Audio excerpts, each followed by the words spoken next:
Hello hi అండి, అందరు ఎలా ఉన్నారు? ఈ రోజు ఈ వీడియోలో ట్రంప్ అయితే నిన్న భారత్ మీద ఒక 26% అయితే టారిఫ్ వేస్తున్నట్లు చెప్పారు. అది ఏప్రిల్ 9th నుంచి అమల్లోకి వస్తుంది అని చెప్పేసి. సో ఇంకా ఆలోపు ఏమైనా చర్చలు జరుగుతాయా, ఆ టారిఫ్ ఏమైనా తగ్గుతుందా అనేది అయితే మనకి ఇంకా తెలియదు. బట్ చాలా మంది ఏంటి అంటే ఈవెన్ లాస్ట్ టైం కనుక బియ్యం ఎక్స్పోర్ట్ ఆగిపోతుంది అని చెప్పరా అని అందరూ ఒకేసారి వెళ్ళేసి విపరీతంగా బియ్యం కొనుక్కొని రావడం వలన బియ్యానికి షార్టేజ్ వచ్చేసి విత్ ఇన్ 1 hourలోనే $16 ఉన్న బియ్యం కాస్త $27 అమ్మడం స్టార్ట్ చేశారు. ఇంకా ఆ తర్వాత నుంచి ఆ ప్రైస్ అయితే అస్సలు తగ్గలేదు. ప్రజెంట్ అయితే $31 నడుస్తుంది సోనా మసూరి. అండ్ అన్ని చోట్ల అలానే ఉందా లేదు అంటే మా దగ్గరే అలా ఉందో తెలియదు. అంతకు ముందు వరకు $17 $16 ఉన్నటువంటి రైస్ ఒకేసారి ఎక్స్పోర్ట్ ఆగిపోయిందని చెప్పేసి అందరూ వెళ్ళడం స్టార్ట్ చేయడానే ఎట్ ఏ టైం అసలు అంత ప్రైస్ పెంచేశారు విత్ ఇన్ 1 hourలోనే. అలా ఉంటుంది అన్నట్టు ఇండియన్ స్టోర్స్ లోపల. సో ఇప్పుడు ఇంకా 26% పడింది కాబట్టి ఇండియా నుంచి వచ్చేటటువంటి అన్నిటి మీద ప్రైజెస్ పెరిగిపోతుంది అని చెప్పేసి ఒకేసారి ఇంకా ఒక చిన్నపాటి కిరాణా స్టోర్ లాగా అయితే ఇంటినైతే తయారు చేసుకోవటండి. బట్ ఏమవుతుందో తెలియదు. మేబీ ఒకవేళ కొంచెం అటు ఇటు అయినా కూడా ఇంకా ఏమైనా ఖర్చులు తగ్గించుకోవాలి అని అనుకుంటే ఇంకా వేరే ఎక్స్పెన్సెస్ ఏమన్నా ఉంటే ఎక్కడైనా మీరు ఎక్కువ ఖర్చు పెడుతున్నాం అని అనుకుంటే వాటిని తగ్గించుకోండి.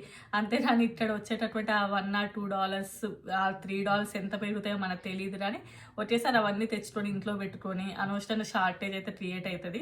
సో అలా అయితే చేయటండి. అండ్ నెక్స్ట్ థింగ్, ఎవరైనా కార్స్ కొనాలి అని అనుకున్న, ఓల్డ్ కార్ ఉంది న్యూగా మార్చుకోవాలి అనుకున్నారు కొద్ది రోజులు వెయిట్ చేయండి.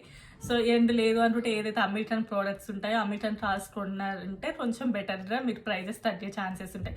ఎందుకంటే వేరే కంట్రీస్ నుంచి వచ్చేటటువంటి కార్ల మీద కూడా ఎక్కువ టారిఫ్ ఉంటుంది కాబట్టి. సో ఇక్కడికి వచ్చిన తర్వాత ఆటోమేటికల్లీ వాటి యొక్క ప్రైజెస్ అనేది ఇంక్రీజ్ అవుతాయి కాబట్టి then you will try and that one. ఎక్కడైతే మనం ఓవర్ స్పెండింగ్ చేస్తున్నామో అవి తగ్గించుకోవాలి. అంతేగాని ఒకేసారి కిరాణా స్టోర్ మీద అయితే పడదు. అంటే ఇది రియల్గా జరుగుతూ ఉన్నదే. 26% పెరుగుతుంది కాబట్టి ఆబ్వియస్లీ అంటే 9th నుంచి ఇంకా ప్రైజెస్ ఇంక్రీజ్ అవుతాయి అని చెప్పేసి ఒక 8 రైస్ బ్యాగులు, ఒక 3 liters ఆయిల్ క్యాన్స్ ఒక 3-4 తెచ్చి పెట్టుకుంటున్నారు. సో జస్ట్ కుదిరితే అవి అవాయిడ్ చేయండి. అవి మహా అంటే ఒక 1 month 2 months తెచ్చుకోగలం. ఆ తర్వాత ఆబ్వియస్లీ అవి జరుగుతూనే ఉంటాయి కాబట్టి ఓవర్ స్పెండింగ్ ఉంటే అది తగ్గించుకోవాలని ఒకేసారి మనమైతే కిరాణా స్టోర్ అయితే తెచ్చి పెట్టుకోలేము. సరే ఇంకా టాపిక్ లోకి వెళ్ళినట్లయితే నిన్న వైట్ హౌస్ రోజ్ గార్డెన్ వేదికగా అయితే ట్రంప్ మాట్లాడారు అన్నట్లు. అమెరికా చరిత్రలోనే ఇది చాలా ముఖ్యమైన రోజు అండ్ ఇది లిబరేషన్ డే అని చెప్పారు. లిబరేషన్ డే అంటే విముక్త దినం. సో ఇన్ని రోజులు చాలా కంట్రీస్ అమెరికా మీద పడి దోచుకున్నాయి. ఇక ముందు నుంచి అలా అయితే జరగదు. ఏ కంట్రీస్ అయితే అమెరికాకి టారిఫ్ ఎక్కువగా వేస్తున్నారో వాళ్ళకి రెసిప్రోకల్ టారిఫ్ వేస్తున్నా అని చెప్పారు. అంటే ఆబ్వియస్లీ మీ అందరికీ కూడా టారిఫ్ అంటే రెసిప్రోకల్ టారిఫ్ అంటే నా ఓల్డ్ వీడియోస్ లలో చెప్పాను. ఇంకా నేను దాని నుంచి అయితే బ్రీఫ్ అయితే ఏం ఎక్స్ప్లెయిన్ చేయట్లేను. నెక్స్ట్ థింగ్ అయితే తను ఒక పట్టికను పట్టుకొని వచ్చారు. అదే ఇలా ఒక పెద్ద బోర్డు లాగా ఉండి దాని మీద అన్ని వేసుకొని వచ్చారు. అందులోపలైతే ముందైతే చైనా ఉంది. ఆల్రెడీ ఇంత ముందు ఉన్నటువంటి టారిఫ్ తో పోలిస్తే అండ్ ఇప్పుడు ఇంకా పెంచారు అన్నట్లు. సో ఓవరాల్ అయితే 54% ఎంతో ఉంది చైనాకి వచ్చేసి. ఇంతకుముందు 20 ఎంతో ఉండేది, ఇప్పుడు 34 వేశారు. మొత్తం కూడా 54% చైనాకి ఉంది. అండ్ ఇండియాకి వచ్చేసి 26% అండ్ రిమైనింగ్ ఈవెన్ జపాన్కి కూడా వేశారు. జపాన్ అమెరికా చాలా క్లోజ్ కంట్రీస్. ఈవెన్ జపాన్కి వేశారు. చాలా చిన్న చిన్న కంట్రీస్ కూడా ఓవరాల్ 60 కంట్రీస్ మీద అయితే టారిఫ్లు వేశారు. అండ్ ఈ టారిఫ్ల యొక్క బేస్ అయితే 10 నుంచి స్టార్ట్ అయ్యింది. అండ్ హైయెస్ట్ చైనా మీద వచ్చేసి 54% అండ్ వియత్నాం మీద అండ్ కాంబోడియా మీద కూడా 49% చేశారు. అది చాలా పేద దేశం కదా, మరి దాని మీద కూడా ఎందుకు 49% చేశారు. సో ఇలా చూసుకుంటే మన భారత్ కొంచెం బెటరే, 26% చేశారు. ఇవన్నీ ఇంకా ఎట్లా క్యాల్కులేట్ చేసుకొచ్చారో నాకు తెలియదు. మన భారత్ అయితే 52% చేస్తుందంట అమెరికన్ వాటి మీద. సో అందువల్ల అందులోపల హాఫ్ మేము 26% చేసాము. ఈవెన్ ఏ కంట్రీస్ అయినా కూడా అంతే, మాకు ఎంతైతే వేస్తున్నారో అందులో హాఫే వేసాము మేము అన్నట్లుగా చెప్పుకొచ్చారు.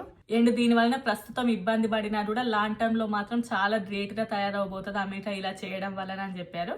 సో అండ్ ఎందుకు గ్రేట్గా తయారవుతుంది అంటే మోస్ట్లీ వేరే కంట్రీస్ మీద నుంచి వచ్చేటటువంటి ప్రోడక్ట్స్ మీద ఎక్కువ టారిఫ్లు వేసినట్లయితే ఓన్లీ అమెరికన్ ప్రోడక్ట్స్ ఎక్కువగా కొంటారు అని చెప్పేసి. కానీ అమెరికాలో అంత లేదు కదా, అంటే ఇంత అంత మ్యానుఫ్యాక్చరింగ్ లేదు కదా ఇక్కడ కొనడానికి. మోస్ట్లీ ఏవైతే వేరే కంట్రీస్ నుంచి ఇక్కడికి వస్తున్నాయో ఎస్పెషల్లీ చైనా నుంచి ఎక్కువగా వస్తుంటాయి ఇక్కడ.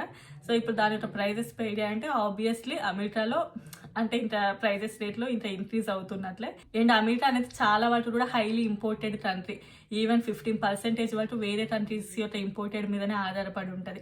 అండ్ అమెరికా లోపల అంటే వర్క్ చేసేటటువంటిది ఎక్కువ అన్నట్లు. అంటే ఫర్ ఎగ్జాంపుల్ లేబర్ వర్కింగ్ అది ఉంటుంది చూసారా, అది చాలా తక్కువగా ఉంది. ఎందుకంటే పాపులేషన్ చాలా తక్కువ కాబట్టి నార్మల్గా వర్కింగ్ కూడా ఎక్కువ కాస్ట్ ఉంటుంది. దానివల్ల ఇక్కడ తయారయ్యేటటువంటి ప్రోడక్ట్స్ యొక్క కాస్ట్ ఆబ్వియస్లీ ఎక్కువగానే ఉంటాయి. అండ్ దీనివల్ల ఓన్లీ అమెరికాకే నష్టం అంటే ఈవెన్ అమెరికాతో పాటు చాలా కంట్రీస్ కూడా నష్టపోతారు. సో ఎందుకంటే ఆబ్వియస్లీ వాళ్ళ ఉపాధి దెబ్బతింటది అండ్ ఇండస్ట్రీస్ దెబ్బతింటాయి. ఎందుకంటే ఎక్స్పోర్ట్ రావడం ఆగిపోయిందంటే వాళ్ళ ఇండస్ట్రీస్ ఆబ్వియస్లీ దెబ్బతింటాయి. ఇండస్ట్రీస్ దెబ్బతిన్నాయంటే అందులోపల ఉపాధి సరిగ్గా ఉండదు. వాళ్ళ కంట్రీస్ యొక్క ఆర్థిక వ్యవస్థ దెబ్బతింటది. ఏ కంట్రీస్ అయితే మోస్ట్లీ కూడా అమెరికాకి ఎక్కువ వస్తువులు పంపిస్తున్నాయో, ఏవైతే ఎక్కువ అమెరికాకి ఎక్స్పోర్ట్ చేస్తున్నాయో, సో ఆ కంట్రీస్ యొక్క ఆర్థిక వ్యవస్థ అనేది చాలా వరకు దెబ్బతినే ఛాన్సెస్ ఉంటాయి. అండ్ ఇట్లా చైన్ సిస్టమ్ ఉంటుంది కదా, ఈవెన్ సప్లై చైన్ సిస్టమ్ అంటాం కదా మనం. అంటే ఈ కంట్రీ నుంచి ఇవి వస్తాయి, ఈ కంట్రీ వీళ్ళు వేరే చోటికి ఇవి పంపించడం, ఇలా ఒక సిస్టమ్ అనేది ఉంటుంది.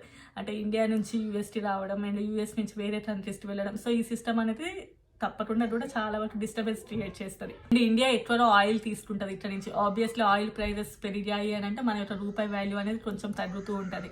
అండ్ కొన్ని కంట్రీస్కి అయితే ఓన్లీ 10% వేస్తారు. అంటే కోస్తారికా, బ్రెజిల్ అండ్ చిల్లీ ఇలాంటి కంట్రీస్కి అయితే ఓన్లీ 10% వేశారు.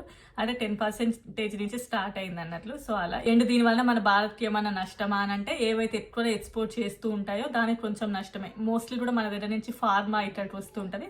దాని మీద అయితే ఏం టారిఫ్లు ఎక్కువ ఏం పెంచలేదు కాబట్టి దెన్ ఓకే, ఫార్మాకి అయితే ఏం ప్రాబ్లం ఉండదు. అండ్ కొన్ని షింపు అలాంటివి కూడా వేరే అంటే ఈవెన్ మన ఇండియా నుంచి ఇక్కడికి వస్తూ ఉంటాయి.